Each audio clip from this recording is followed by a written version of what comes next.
Hello, everybody, and welcome back to 5 Minute Crypto, the channel where we cover the most important crypto news in just 5 minutes. Back again with another crypto update. And today, we have three really interesting articles and pieces of crypto news that you need to hear about. Three U.S. senators propose narrowing crypto tax language in infrastructure bill. Last couple of hours have been really damning because, well, there's been an amendment to this newly proposed infrastructure bill, which is basically regulating crypto in some way, shape, or form. And exchanges have spoken out, regulators have spoken out, just senators from all over the place are speaking out right now for different intentions. Some because they don't like the changes. Some because they think they're trying to push crypto into a box, and some others saying they're doing some sneaky stuff behind the scenes. However, we would need about 50 minutes to actually explain the bill and every single part of it. So for now, while Congress works to better understand and legislate on issues surrounding the development and transaction of cryptocurrencies, it should be wary of imposing burdensome regulations that may stifle innovation, said Senator Pat Toomey. It's a really interesting debate between what is good for the crypto space and what is good for these lawmakers that just want to have control and just want to be the first to put such a change in. So that is what we're going to cover for just now.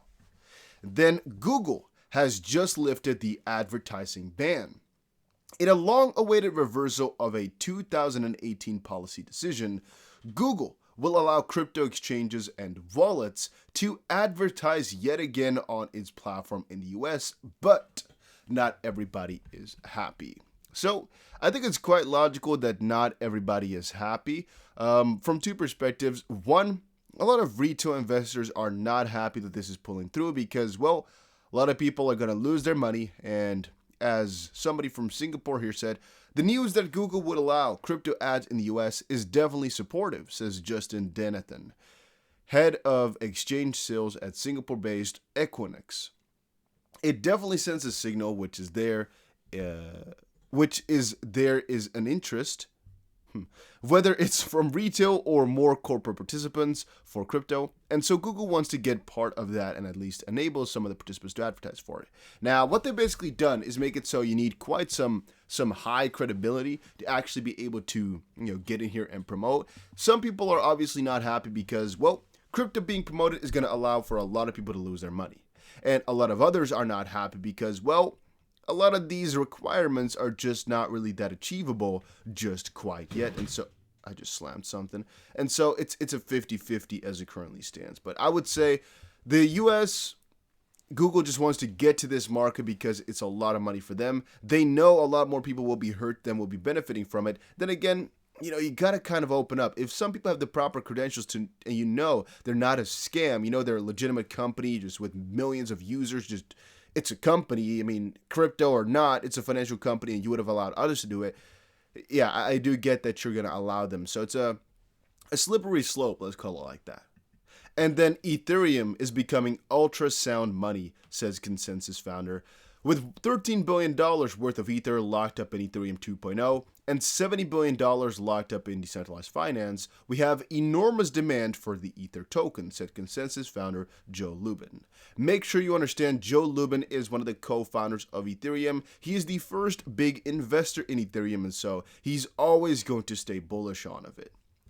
During an interview with Bloomberg, Lubin was questioned on the imminent Ethereum improvement proposal 1559 upgrade, which will see Ethereum transition away from a bidding-based fee bidding-based fee to a fixed. Lubin stated that London hard fork is part of a broader global movement in which the first step is to democratize of the earth. And the second step is to democratize the decentralized finance system and introduce ultrasound money. Quote, the second step that's in full play right now is the democratization of the global decentralized finance system. And this step is the introduction of something that people are calling ultrasound money. It's been a long-term meme held in Ethereum-based communities, which mocks Bitcoiners who describe Bitcoin as sound money due to its cap supply of 21 million. And so, yeah, a lot of people are happy Ethereum is making these upgrades, and now we're burning the Ether token, which is the introduction with the introduction of the London hard fork, he added, and we are a fixed amount of gold on the planet, and the fixed supply of Bitcoin represents sound money to certain people. With $13 billion worth of ETH locked up in Ethereum 2.0 and $70 billion in DeFi, we have an enormous demand for the Ether token. It's, I think, rather interesting. Some believe that it will give Ethereum a stronger value proposition than Bitcoin as ultrasound money based on this fee. I guess we shall see. We shall see. I mean, I'm pretty bullish on these cryptos, so I mean, I'm happy to see whatever it brings. So yeah, guys, that was it for today's video. Hopefully you enjoyed it. If you did, make sure you press the like button and subscribe, and I'll see you guys again in another one.